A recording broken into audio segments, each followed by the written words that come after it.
Hello, കലോത്സവം 3-ാം ദിവസമാണ്. വീണ്ടും മത്സരങ്ങൾ ഇങ്ങനെ നടന്നുകൊണ്ടിരിക്കുകയാണ്. അടിപൊളി മത്സരങ്ങളാണ് ഇവിടെ ഉള്ളത്. ഇപ്പോൾ നമ്മുടെ കൂടെ ഉള്ളത് UP വിഭാഗം ദേശഭക്തി ഗാനം കഴിഞ്ഞിട്ട് നിൽക്കുന്ന കുട്ടികളാണ്. ഹോളി ഫാമിലി സ്കൂളിലെ സൂപ്പർ ഗേൾസ് ആണ് അല്ലേ? സൂപ്പർ ആണോ? ശരിക്കും സൂപ്പർ ആണോ? എന്നാ നമുക്ക് എല്ലാവരുടെയും പേര്, സൂപ്പർ ഗേൾസിന്റെ എല്ലാവരുടെയും പേരൊക്കെ ഒന്ന് കേട്ടാലോ? ഇവിടുന്ന് തുടങ്ങാം. സേബ, ശിവാത്മിക, അനുഗ്രഹ, ഹൃദ്യ, ഗായത്രി, ദേവനന്ദ, ശാലോ. എല്ലാവരും ദേശഭക്തി ഗാനം പാടി നല്ല സാറ്റിസ്ഫൈഡ് ആയിട്ട് നിൽക്കുകയാണ് അല്ലേ? പക്ഷേ റിസൾട്ട് വന്നപ്പോൾ എല്ലാവർക്കും മീൻസ് A ഗ്രേഡ് ഉള്ള എല്ലാ സ്കൂളുകളുടെയും പേര് പറഞ്ഞു എന്നല്ലാതെ ഫസ്റ്റ് ആരാ, സെക്കൻഡ് ആരാ, തേർഡ് ആരാന്നൊന്നും പറഞ്ഞിട്ടില്ല. അത് കാരണം കൊണ്ട് എല്ലാവർക്കും ഒരു കംപ്ലീറ്റ് ആയൊരു ഫീലില്ല. അതാണ് പ്രശ്നം അല്ലേ? ആ റിസൾട്ടും കൂടെ അറിഞ്ഞാലേ എല്ലാവരും കൂടെ ഹാപ്പി ആവാൻ പറ്റുള്ളൂ. നിങ്ങൾക്ക് തോന്നുന്നുണ്ടോ ഫസ്റ്റ് കിട്ടും അല്ലെങ്കിൽ സെക്കൻഡ് കിട്ടും എന്നുള്ള പ്രതീക്ഷയുണ്ടോ? ആ പ്രതീക്ഷയുണ്ട്. ആ പ്രതീക്ഷ ഉള്ളത് കൊണ്ട് തന്നെ ആ ഒരു റിസൾട്ട് അറിയാത്തതിൻ്റെ ഒരു ചെറിയ വിഷമത്തിലാണ് നമ്മുടെ കുട്ടികൾ നിൽക്കുന്നത്. അപ്പോൾ നമ്മൾ നന്നായിട്ട് പാട്ടൊക്കെ പാടി കഴിഞ്ഞിട്ട് ഫസ്റ്റ് കിട്ടും അല്ലെങ്കിൽ ഫസ്റ്റ് കുറഞ്ഞത് പ്രതീക്ഷിക്കുന്നില്ലെങ്കിൽ പോലും സെക്കൻഡ് ആയാലും കുഴപ്പമില്ല എന്നൊക്കെ വിചാരിച്ച് നിൽക്കുന്ന സമയത്താണ് ഫസ്റ്റ്, സെക്കൻഡ്, തേർഡ് ഇതൊന്നും പറഞ്ഞില്ല. A ഗ്രേഡ് ആണെന്ന് മാത്രമേ പറഞ്ഞിട്ടുള്ളൂ. അത് കാരണം കൊണ്ട് കുറച്ച് വിഷമത്തിലാണ്. പക്ഷെ നമുക്ക് പ്രതീക്ഷയുണ്ടോ? ഫസ്റ്റ് കിട്ടും എന്നുള്ളൊരു പ്രതീക്ഷ ഉണ്ടോ? ഉണ്ടല്ലേ? അപ്പൊ അതാണ് ആ ഒരു റിസൾട്ടിനായിട്ട് ഇനിയും വെയിറ്റ് ചെയ്തുകൊണ്ടിരിക്കുക. A ഗ്രേഡ് ഉണ്ട് എന്നുള്ളതിൽ ഭയങ്കര സന്തോഷമുണ്ട് നമ്മുടെ കുട്ടികൾക്ക്. എന്നാൽ കൂടെ ആ ഒരു ഫസ്റ്റ് തന്നെ കിട്ടണം എന്നുള്ള ഒരു ആഗ്രഹത്തിൽ നിൽക്കുകയാണ് ഇവരെല്ലാവരും. എന്തായാലും നമുക്ക് ഇവരുടെ പാട്ടിന്റെ ആ ഒരു 2 വരി കേട്ടാലോ? റെഡിയാണോ? ഓക്കെ. അജ്ഞാനം നീക്കി ബുദ്ധന് വിജ്ഞാനം നൽകാൻ ബോധി വൃക്ഷത്തിൻ തണലായി ഭാരതം.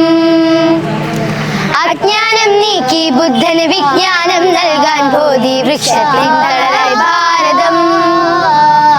യുദ്ധത്തിൽ സർവം നേടിയൊരജനിയും സാമാജികമായി ശാസന ശാന്തി മൊഴി ഭാരതം.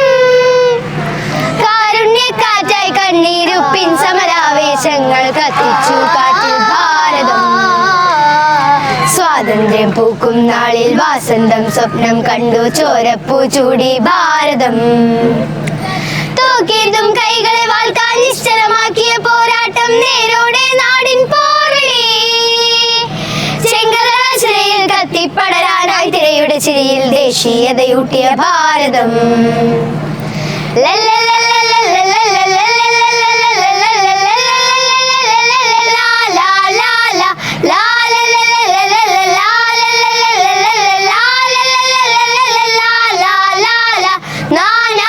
നദികൾ നാടിൻ വഴികൾ ഭാഷ മൊഴികൾ ഭാരതം. ആചാരങ്ങൾ ആഘോഷങ്ങൾ ആത്മാവായ ഭാരതം. പദസാരമനന്തം സൗഹാർദ്ദ സുഗന്ധം. തനദിനന തനദിനന തനദിനന ദിരന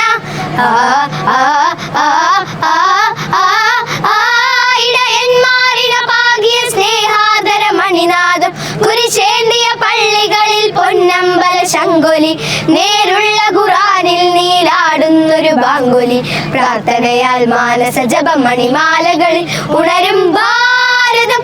ആ ഭാരതം ജയ ഭാരതം. ആ ഭാരതം ഭാരതം.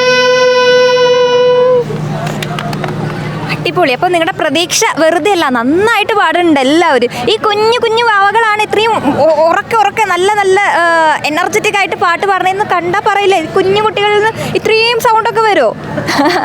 നല്ല രസമുണ്ട്. ഈ കുട്ടികൾ ഇവിടെ പാടുന്നതിനൊപ്പം തന്നെ ഇവിടെ ഞാൻ ബാക്ക്ഗ്രൗണ്ടിൽ വേറൊരാളുടെ വോയിസും കൂടെ കേട്ടു. ടീച്ചറാണ്. ടീച്ചറുടെ പേരെന്താ? മിനി എന്നാണ്.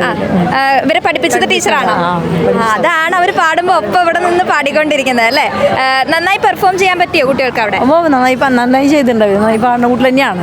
നല്ല അവർക്ക് നല്ലൊരു ഉഷാറുണ്ട്. നന്നായി പാടാനായിട്ട് നല്ല സ്ട്രോങ്ങിൽ പാടുന്ന കുട്ടികളാണ്. കേൾക്കുമ്പോഴും നമുക്ക് അതൊരു നല്ലൊരു സന്തോഷം തോന്നുന്നു. കേൾക്കുമ്പോൾ തന്നെ നല്ലൊരു സന്തോഷം തോന്നുന്ന ആ എനർജറ്റിക് ഒക്കെ ആയി പാടുന്നതുകൊണ്ട്. എന്താ നമ്മുടെ വേറൊരു ടീച്ചറും കൂടെ ഉണ്ട് ഇവിടെ. എല്ലാവരും ഭൂരിഭാഗം 5ാം ക്ലാസ്സിലെ കുട്ടികളാണ്. 7ത്തെ 2 കുട്ടികളുണ്ട്. ബാക്കിയൊക്കെ 5ഉം 6ഉം ആണ്. പക്ഷെ നല്ല സ്ട്രോങ് ആണ് അവർ. പക്ഷെ റിസൾട്ട് പറയാത്ത ഞങ്ങൾക്ക് നല്ല പരിഭവമുണ്ട്. ടീച്ചറുടെ പേരെന്താ? ഏമി. അപ്പോൾ ആ ഒരു റിസൾട്ട് നമുക്ക് ഫസ്റ്റ് തന്നെ ആവും എന്നുള്ളൊരു പ്രതീക്ഷയിൽ നിന്നിട്ട് അത് പറയാതെ വന്നതുകൊണ്ടുള്ളൊരു വിഷമമാണ് അല്ലേ? 100% പ്രതീക്ഷയുണ്ടായിരുന്നു. പറയാത്തതിൽ നല്ല വിഷമമുണ്ട്. ഇത് ഞാൻ രണ്ടാം മോളുടെ ഗ്രാൻഡ്മയാണ്. നന്നായി പാടി നന്നായി പാടി. നല്ല അപ്പൊ പാരന്റ്സും ടീച്ചേഴ്സും എല്ലാവരും കൂടെ വന്നിരിക്കുകയാണ് നമ്മുടെ കുഞ്ഞു കുട്ടികൾക്ക് സപ്പോർട്ടായിട്ട്. നന്നായി പാട്ട് പാടുകയും ചെയ്തു. പക്ഷെ റിസൾട്ട് അറിയാത്തതിന്റെ ഒരു പരിഭവം മാത്രമേ ഉള്ളൂ. അത് എപ്പോൾ അറിയും എന്നുള്ള ഒരു ആകാംക്ഷയില്ലേ, ആ ഒരു ആകാംക്ഷയിൽ തന്നെയാണ് ഇപ്പോഴും എന്നുള്ളതാണ്. അപ്പോൾ എന്തായാലും റിസൾട്ട് വരുമ്പോൾ നല്ല റിസൾട്ട് തന്നെ ആവട്ടെ, നമ്മൾ ആ പ്രതീക്ഷിക്കുന്ന റിസൾട്ട് തന്നെ ആവട്ടെ. എല്ലാവർക്കും all the best. Thank you.